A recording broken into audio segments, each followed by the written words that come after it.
आत्मा तु सततं प्राप्तोऽप्यप्राप्तवदवेद्यया तन्नाशे प्राप्तवद्भाति स्वकण्ठाभरणं यथा। आत्मा तु सततं प्राप्तोऽप्यप्राप्तवदवेद्यया तन्नाशे प्राप्तवद्भाति स्वकण्ठाभरणं यथा। Atma tu satatam praptah. Atman is indeed the ever-present reality. Api, yet, avidyaya, because of ignorance, Atma praptam, it is not realized, it seems it is not present. It is ever present, but because of avidya, Atma tu satatam praptah, apraptavat, is not realized because of avidya. As soon as the ignorance is dispelled, tannashe praptavad bhati. As soon as the ignorance is dispelled, it is apparently gained like an ornament on one's neck. Swakantha bharanam yatha.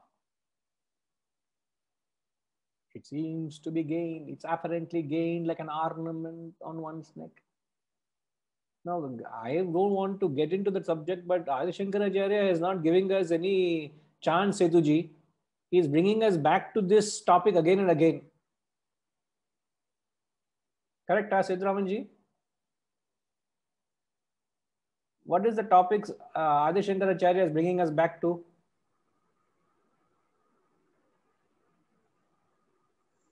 Ornament.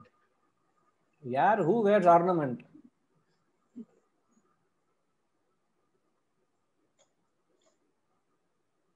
Huh? Ornaments, Vakantha, Bharanam, Yatha. Who wears ornaments, sir?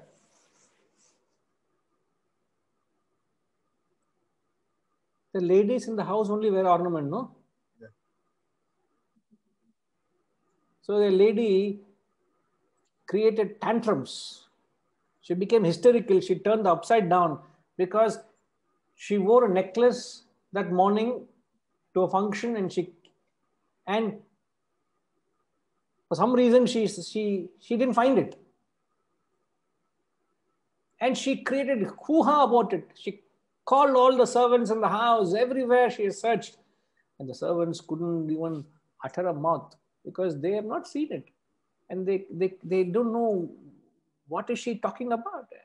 And then the lady got so worried that she lost a valuable necklace. She calls the husband from work. Please come urgently. I have lost my necklace. Knowing her, that day that fellow goes to the club, spends some time with his friends and comes 1 hour later. Because knowing the nature of his wife, he doesn't turn up on time. He comes 1 hour late. And by the time he comes, this lady is frothing and fuming, and she's so... You know the story, what would happen next. And when she opens the door,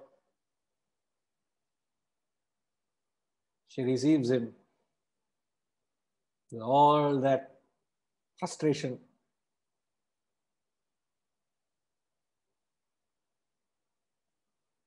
I told you that I lost my necklace and I told you to come. Shanti is looking at her, and he says, then what is it that is around your neck? Swakantha, Bharanam, Yata. She was all the time wearing, she had 2-3 necklaces. In that process, she missed it, that got hidden behind others. She didn't notice it. And all that tantrum she created because it was right there. And the moment she realizes what happens, it was, Harishi, did she ever lose it? No, you have a chance to give it back and you're just nodding the head. Enna idu? No, Guruji. Very difficult to lose millstones around your neck. No, but that's the example he gives. Swakanta, just like an ornament. When ignorance is dispelled, it is apparently gained like an ornament on one's neck. You have Forget the example, but what it is you had it all the time and you lost it. But the moment you have cognition of it, what happens? Obviously, you have gained it. But Reddy Garu, what happens the moment you become cognizant of it?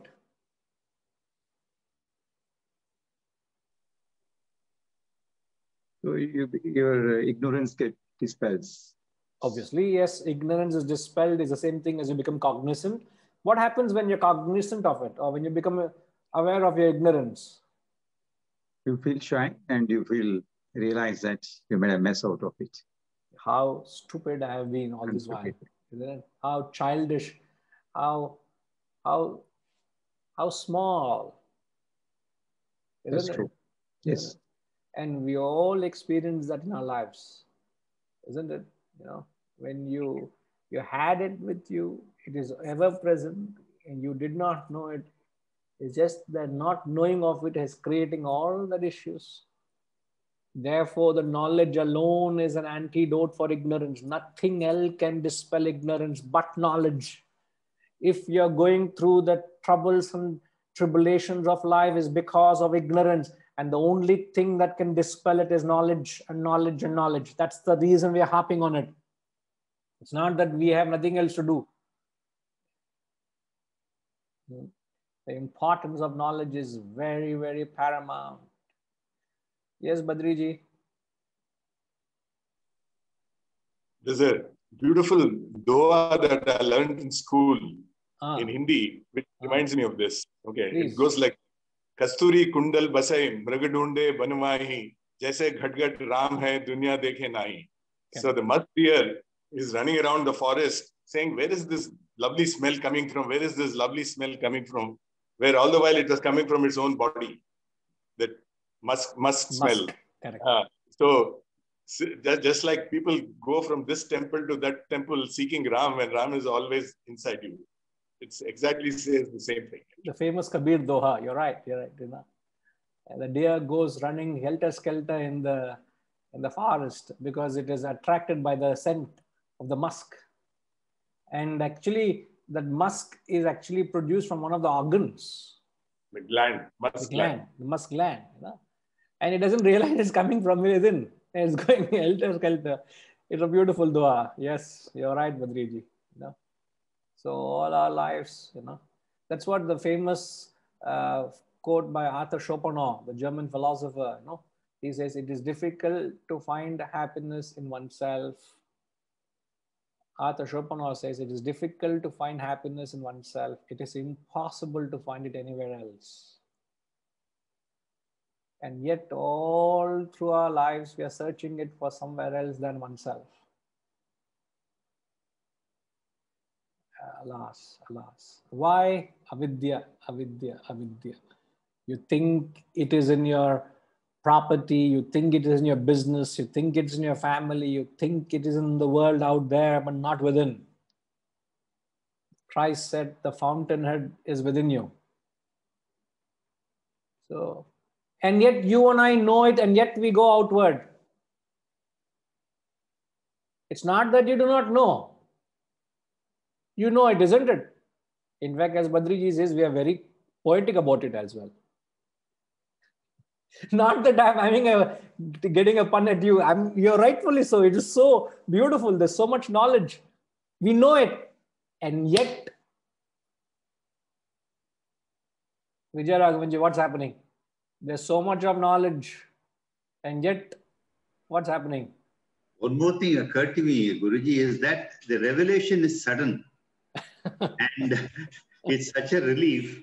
And you suddenly realize, this has been mentioned, of course, before. Was I so stupid? You know, you feel, the size of our ignorance seems to be exaggeratedly revealed. Which is a fact, isn't it? No, how do you explain this? We know that happiness is outside, and yet why are we running outward? We know the Atman is within, Like other day, somebody was saying, I want to go to Char Dham. I've gone to these many dhams. I want to go to one more dham. I don't know. I said, I don't know what to say. You know what Muhammad said, Vijay Raghavanji? Muhammad said to those who were traveling on a camel's back, they were going to Mecca. You know what he said? Plead ignorance, Guruji. No. Harishi, you know what it is? The famous quote of the great Muhammad, Prophet Muhammad. That God was there closer than the end of the camel's head, or something to do with the distance from the camel. Right. And he was on the camel. Correct. He was talking to those who were going on a camel's back to Mecca on a spiritual pilgrimage, the long and arduous journey in the desert, in that vast land they ventured into, to seeing the holy land of Mecca. To them, he said, what you're seeking is closer than the neck of your camel, man. It's right within you, and you're going all the way from here to see God in Mecca. You want to go all the way from here to Badrinath to see God. You want to go to Lord Balaji to see God. It is right where it is, right very much there. You may take, not that you should not take, but realize it is not there, it's within me. That moment, that journey becomes worthwhile. It's not the journey, it's the flaw is in the belief that it's there and not here. Mark my words, don't get me wrong.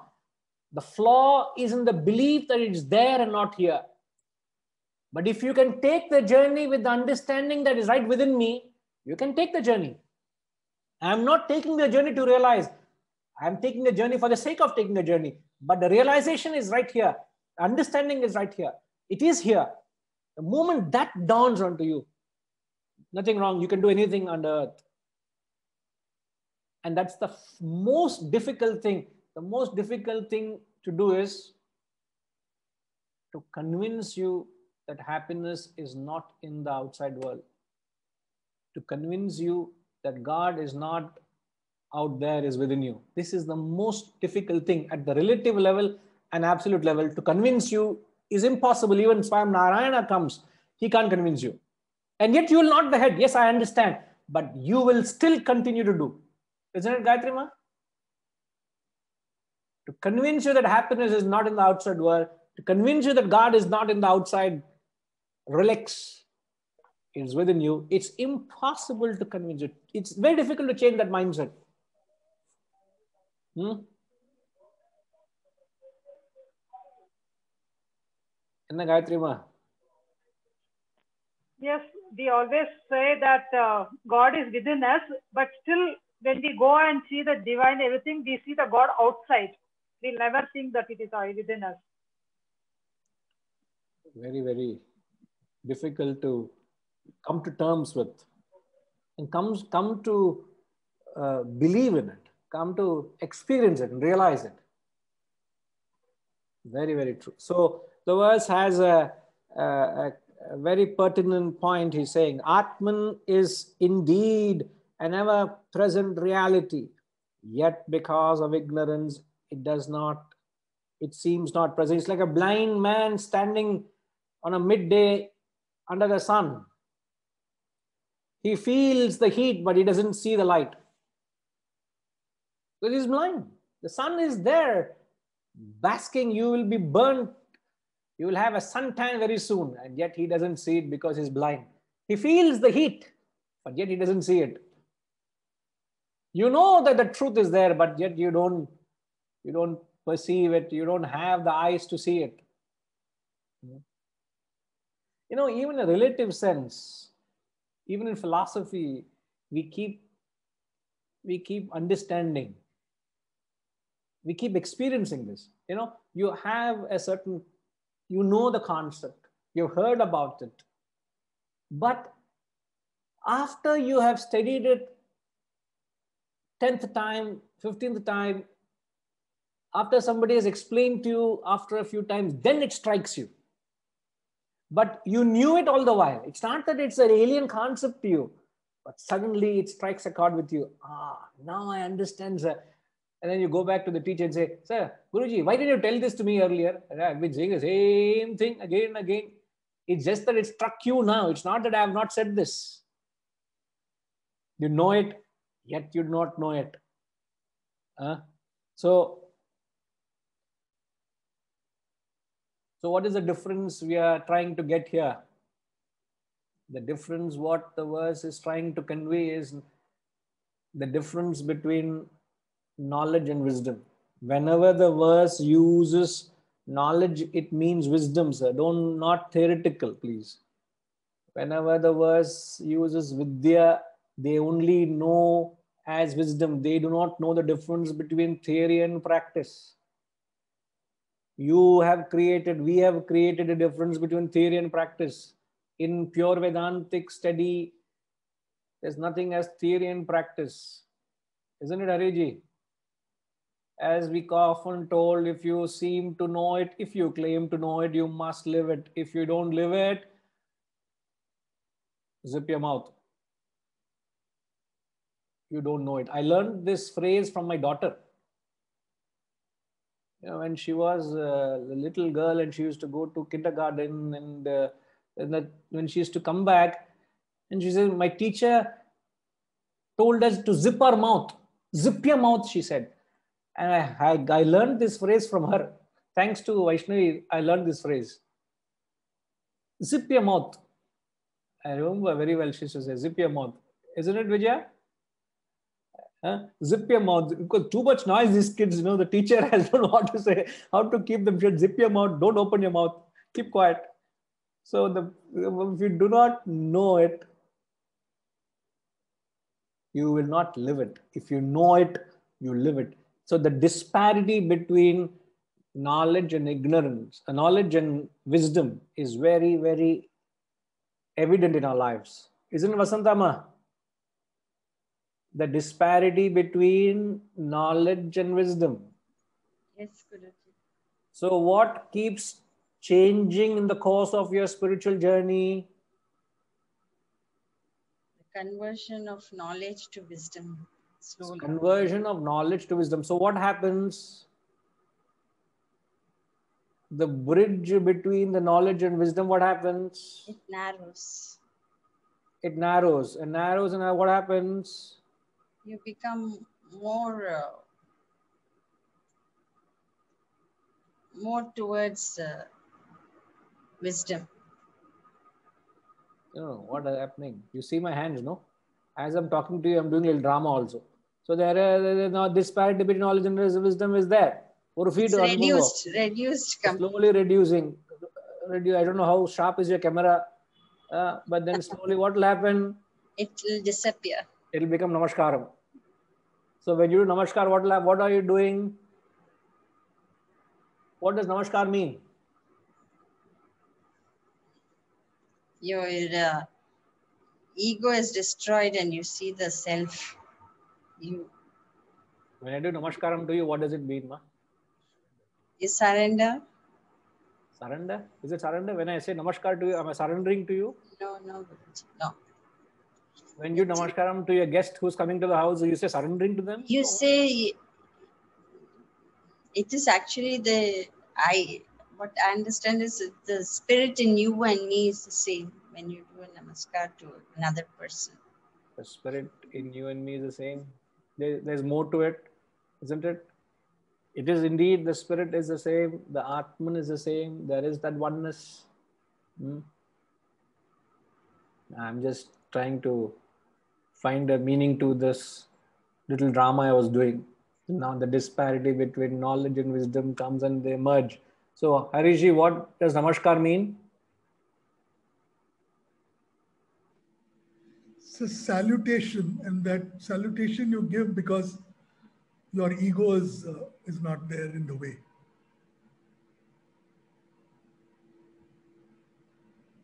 Salutation to whoever you're doing namaskaram to, you're saluting the person, you're doing pranam to the person. What are you doing pranam to? To the body? You're doing pranam to the mind, to their intellect, to their ego, to their vasanas, to the self. No, there is no otherness. They both have merged. You and I are one. There's a oneness. That Atman, I bow down to you. So when I do pranam to you, I'm bowing down to the Atman in you. When you do namaskar, I bow down to the Atman in me, and we are the same. There's no difference between you and me, isn't it? There's a oneness. Correct, Ushama. You're bowing down to the Atman in the other. So the knowledge is mere information. Knowledge is the raw material, is of no use. Wisdom is processed knowledge. Ready, Garu? When the knowledge is processed, you get wisdom.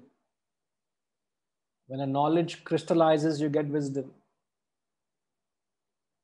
If you say knowledge is sight, wisdom is insight. You gain an insight into that's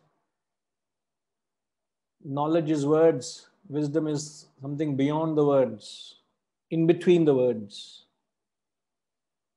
As even the meditation also is in between the words. Huh? What are I trying to do in between the words in meditation? Are you not trying to capture the silence between the two words, the two matra, the amatra, the silence between the two? So it's always to go the depth. So once you have that depth, once you have that wisdom, he says the ignorance is destroyed. Swakantha bharanam yata.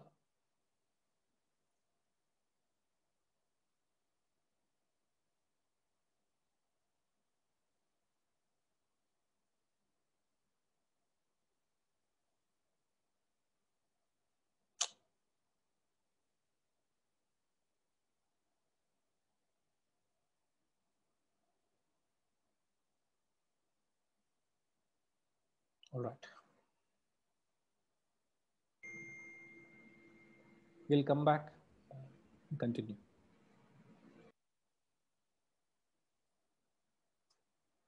Om